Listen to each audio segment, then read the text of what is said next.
আসসালামু আলাইকুম। প্রিয় বন্ধুরা, সবাই কেমন আছেন? আশা করি সবাই ভালো আছেন। আলহামদুলিল্লাহ, আপনাদের দোয়ায় ও ভালোবাসায় আমিও ভালো আছি। আপনারা যে যেখান থেকে দেখছেন সবাইকে জানাই অনেক অনেক শুভেচ্ছা ও ভালোবাসা। আমি এখন যে জায়গাটিতে অবস্থান করছি, ময়মনসিংহ নেত্রকোনা 17 রেজবি বাবা দরবার শরীফে গেট থেকে 100 হাত দূর থেকে কথা বলছি। হয়তোবা একটু কম বেশি হতে পারে। দরবার শরীফে অনেক বছর পর আসলাম রেজবি বাবার রওজা শরীফ দেখতে। সাথে থাকবেন, আপনাদেরকেও আমি দেখাবো। আজকের দিনটা আমার জন্য মহা সুখের দিন। মনে হয় জান্নাতের বাগানে এসেছি। সুবহানাল্লাহ। যিনি না আসলে আসমান, জমিন, পাহাড়, পর্বত, গাছপালা, তরুলতা, কীট পতঙ্গ, মানব দানব, জিন জান, আরশি কুরসি, লৌহ কলম কোনো কিছুই হইতো না। তিনিকেও আমি চিনতাম না যদি আমার রেজবি বাবার আমি দর্শন না পাইতাম। মন দিয়ে খুঁজলে ক্ষুধা লাগল পাওয়া যায়। যে আসিবে আমার মুর্শিদের রওজা শরীফে, খালি হাতে ফিরাবে না তিনি। নবীজি দোজখের কিনারায় আসিয়া উম্মতরে বলেবেন ডাকিয়া, ভয় নাই রে উম্মত, ভয় নাই রে, যাইতেছি মাওলার দরবারে। রেজবি বাবার চেহারাতে ভাসে নূরের গোলাপ ফুল। সেই ফুলেতে বিরাজ করে মোহাম্মদ রসুল। রেজবি গো, আপনি যে নূরের পয়দা, সেই নূরে তামাম জাহান পয়দা। আপনি যে কাবারও কাবা, আশিকের গলার মালা। রেজবি শাহ মনের বাসনা, রেজবি শাহ দুঃখের সান্ত্বনা, রেজবি শাহ পানের রজা, রেজবি শাহ সুখের ঠিকানা। তো প্রিয় বন্ধুরা, আমি আর কথা বাড়াবো না, তাহলে দেখতে থাকুন। প্রিয় বন্ধুরা, আমি দরবার শরীফের দিকে রওনা হয়েছি। রওজা শরীফের কাছে যাব, আপনাদেরকে দেখাবো মাহফিলের রাতের দৃশ্য, তারপর দিনের দৃশ্যগুলো আমি দেখানোর চেষ্টা করব যতটুকু আমার সম্ভব। তো আমি এখন হাঁটতাছি, আমার অনেক আনন্দ লাগতাছে। অনেক বছর পর যেহেতু আসছি মুর্শিদের দরবারে, তো ঈদের চেয়েও আনন্দ বেশি। আমি কোথায় আছি আমি নিজেও জানি না এখন, মানে এত যে মনটা কি ফুফুল্ল আপনার লাগতাছে। এখন 6টা 10 মিনিট বাজে। তো সকালে এসে আমি পৌঁছেছি। তো নাস্তা এখনো করি নাই। তো আমি ভিডিও নিয়ে ব্যস্ত হয়ে গেছি, কখন আমি দরবার শরীফে যাব আর আপনাদেরকে সাথে নিয়ে আমি কিন্তু ভিডিও ধারণ করতেছি যেন আপনারা দেখতে পান। এখন রাস্তায় আছি, এখান থেকে আপনার মুর্শিদের দরবার শরীফে যেতে লাগে 5 মিনিট। হ্যাঁ, 5 মিনিটের পথ হ্যাঁ লাগে। তো আমি হাঁটতাছি, আপনারা দেখতে থাকুন। এখানে অনেক মেলা বসে, রাত্রে বেলা দেখা যায়, বেশি মেলা আছে। আলহামদুলিল্লাহ, অর্ধেকটা পথ এসে গেছি। তো ভিডিওটা আমি কাটছি, কেটে কিন্তু আমি ধারণ করার চেষ্টা করতেছি যেন আপনাদের ভালো লাগে। অনেকে বিরক্ত ফিল করে আপনি শুধু রাস্তাঘাট দেখতে দেখতে, আর ভালো লাগে না তাদের। এই কারণে আমি ভিডিওটা কিছু কাটছি আর আমি দেখাবো। আমি আপনারা যদি সাথে থাকেন তাহলে দেখতে পারবেন পুরো। আমি দরবার শরীফটা দেখাবো, মানে সুন্দর সুন্দর আপনার দৃশ্যগুলা। ঠিক কবে যে আমি মিট পাঠাইবো আল্লাহ জানে। মুর্শিদও সব দেখতে আছে, মুর্শিদও সব দেখতে আছে। নমুনা মসজিদের তো মসজিদে বুঝবো, তারা পারিবারিক বিষয় কিন্তু আমরা তো করতে পারি না। এই কোন রাতা যাইব নারাজ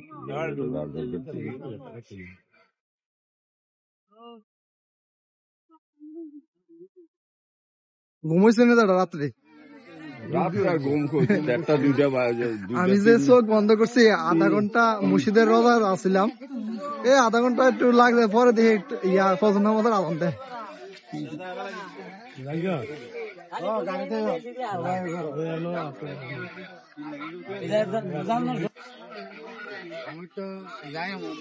ভাই আপনার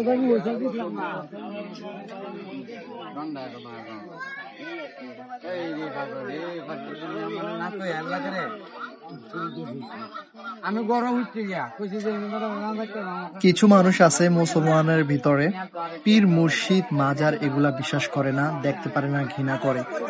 ভাই, যার মুর্শিদ নাই তার পীর শয়তান। হাদিস কালাম ভালো করে পড়েন, জানেন, তারপরে আপনারা বুঝতে পারবেন।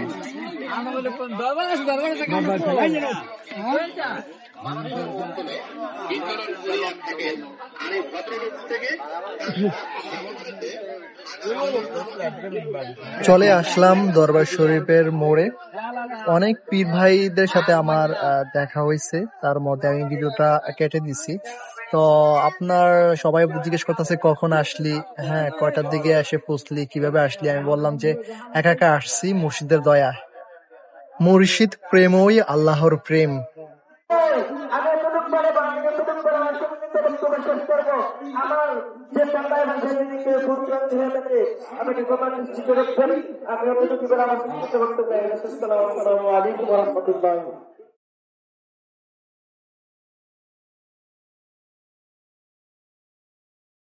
বলা হচ্ছে এগুলো একটু ব্যাখ্যামূলক ভাবে বললে আমাদের ওলামায়ে কেরাম যারা আছেন তারা ইনশাআল্লাহ ব্যাখ্যামূলক ভাবে আলোচনা করবেন। যে যে একটা প্রতিযোগিতা এবং যারা কি শিখতে একটু দেখতে পারা যে মাসালাগুলো এগুলা ইনশাআল্লাহ পরে কোরআন ও হাদিসের আলোকে প্রমাণ করা হবে।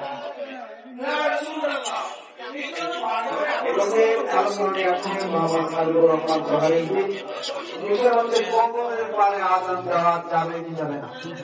কবরের পারে রেজা দরবার শরীফের একটা অবস্থিত হচ্ছে, দরবার শরীফের আকীদা হচ্ছে কবরের পারে আযান আমরা দিয়ে থাকি।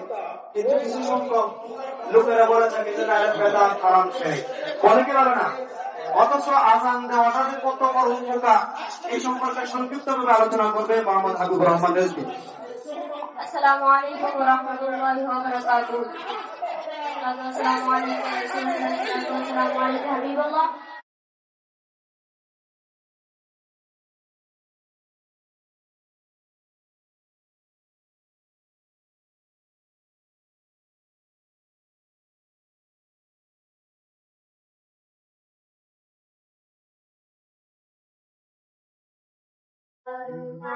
প্রিয় বন্ধুরা, আমি এখন যে জায়গাটিতে রওনা দিচ্ছি, তো মাহফিলের আমি এক পাশ দিয়ে রাস্তা দিয়ে হাঁটতাছি।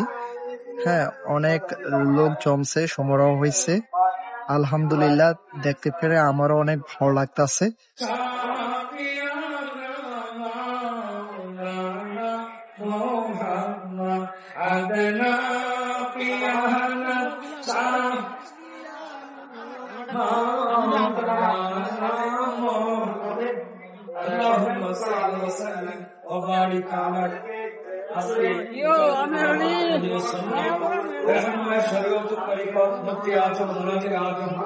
আল্লামা শরীয়ত আব্দুল আলী রিজভী রাদিয়াল্লাহু তাআলা আনহু স্মরণে ও কাসারিয়া জামাত শহীদ রাসূলুল্লাহ রিজভী স্মরণে সপ্তমবার্ষিক মুবারকে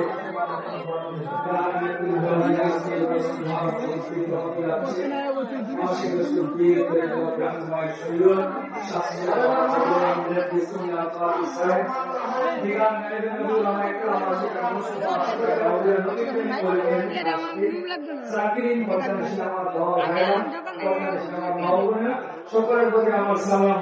আসসালামু আলাইকুম ওয়া রাহমাতুল্লাহি ওয়া বারাকাতুহু। আসলে এখন অনেক সময় মুহূর্ত আসলে আলোচনার সময় তত যেহেতু মুজাহিদ জামান মহিউদ্দিন আল্লাহ ভারতে দাঁড়িয়েছি বড় প্রধান হিসাবে আপনাদের কাছে যে একটি কথা বলবো, যদি মুজাহিদের নেগা গ্রহণ হয় সকলে বলুন আমিন। আরো জোরে বলুন আমিন।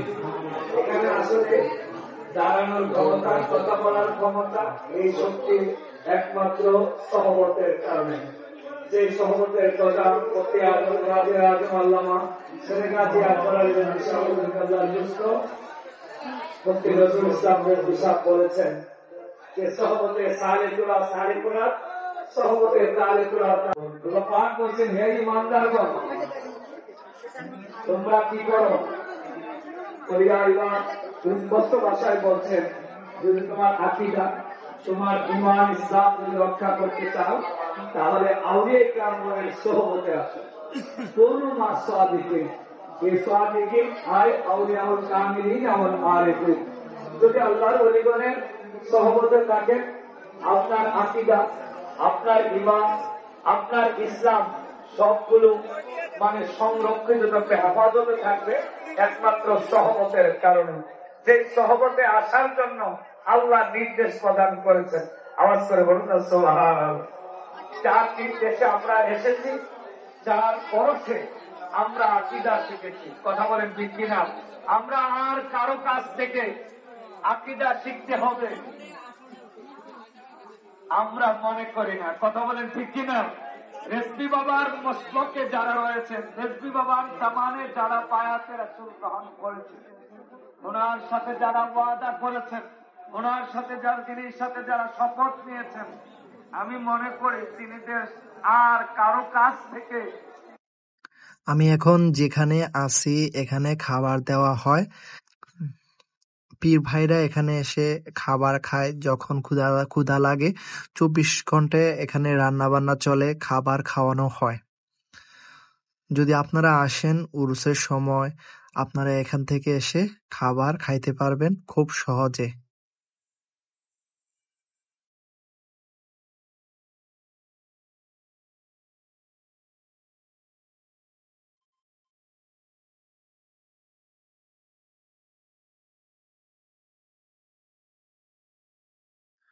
প্রিয় বন্ধুরা, আমি এখন যে জায়গাটিতে দাঁড়িয়ে আছি মুর্শিদ কেবলা কাবার দরবার শরীফের ছাদের উপরে আছি। তো আপনার রজা মোবারকটা আপনারা দেখতে পাচ্ছেন, আপনারা কাজ চলতেছে। গম্বুজ আছে বড় বড় বিশাল গম্বুজ রজা মোবারকের। আপনার যে জায়গায় উনি আছে এই জায়গায় আপনার কাজ চলতেছে, তৈরি করতেছে। আপনার তো গম্বুজ বসায় ফেলছে, দেখতে পারতেছেন আপনারা। এটার কাজ চলতেছে, আশা করি অচিরে কাজটা সম্পন্ন হয়ে যাবে। আমার না মন চাইতাছে এখানে থেকে যাই, আর আমার যাইতে মন চাইতাছে না কুমিল্লায়। ময়মনসিংহ থেকে যেতে মন চাইতাছে। আমার প্রাণপ্রিয় মুর্শিদ কেবলা কাবা রেজভী বাবা, যিনি ছিলেন ইমানদারের জানের জান আর বাতেলদের জম। যার পথ প্রদর্শক নাই সে পথভ্রষ্ট বিপদগামী। সূরা আল আরাফ 186 নম্বর আয়াত। প্রিয় বন্ধুরা, এখন এসেছি আমি মুর্শিদ কেবলা কাবার পুকুরে। তো এখানে এতিমখানার ছেলেরা আপনার গোসল করতে আসে, আর এলাকার মানুষরাও আসে গোসল করতে। আজ থেকে অনেক বছর আগের একটা ঘটনা বলবো শর্টকাটে। একদিন আপনার একটা চোরে এসেছিল সুপারি গাছ থেকে সুপারি চুরি করতে। তারপর চোরে ঝুলে আসিল। তো এলাকার অনেক লোক আসছে, আপনার এতিমখানার ছেলেরা আসছে অজু করতে। তো তার মধ্যে উপরে চেয়ে দেখে কে চোরে ঝুলে রয়েছে। তো সবাই মুর্শিদ কেবলা কাবারে ডেকে আনলো। বাবা এসে হাতের লাঠিটা দিয়ে গাছটার উপরে একটা বাড়ি দিল চোরে, তারপর ধপ্পরে পড়ল। সময়টা ছিল তখন ফজর নামাজের সময়। তো তরিকতার ভাইরা, আপনারা সবাই কেমন আছেন অবশ্যই কমেন্ট করে জানাবেন। যদি ভালো লাগে আমার পাশে থাকবেন ফলো করে, আর যাদের ভালো না লাগে তারা দূরে থাকবেন। হ্যাঁ, আর সবসময় আমি সামনে নতুন ভালো ভিডিও নিয়ে আসবো। আশা করি সবাই ভালো থাকবেন, সুস্থ থাকবেন। আল্লাহ হাফেজ।